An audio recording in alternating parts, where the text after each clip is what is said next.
Hey, what's up guys? Donn Maeda from Swap Moto Live here again. All right, so this is the dirt bike wash kit from Slick Products. It's a 3-step process. We got the off-road wash, which is a super concentrated soap. You mix it 2 to 4 ounces in the foam cannon, which is my favorite, you'll see why. And then you follow up with the degreaser to hit the chain, sprockets, any greasy area on your bike. The last step is the multi-surface shine, which you spray under your fenders, kind of keeps the mud from sticking again. On top of your fenders, get that new bike luster back. Everything you need to wash your bike super good is included in the dirt bike wash kit. We're gonna do step 1, the super concentrated off-road wash. Mix 4 ounces into this foam cannon here, which attaches to the end of my power washer wand. You're gonna see why I like this thing so much.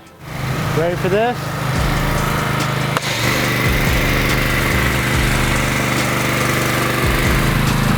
After you foam it up, let it sit for about 2-3 minutes, hit the trouble areas with the supplied brush, and then bam, spray it off.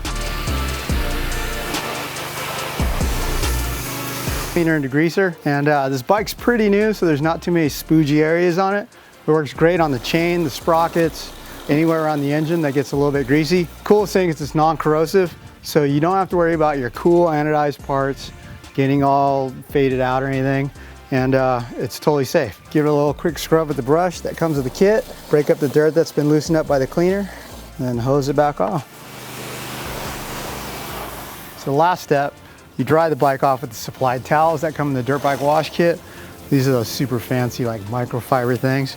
And then after you're done with that, you hit it with the shine and protectant. So I like to use it under the fenders, around the motor, anywhere where mud builds up, the wheels, because this stuff's real slippery and it keeps the mud from building up and weighing your bike down. Fenders, number plates, all that good stuff. I never put it on the seat or anywhere on the bike where your legs come in contact with it and you actually want to grip the bike, because this stuff is slick. So that's it, man. Pretty easy, 3-step process, took about 10 minutes. Bike looks good as new.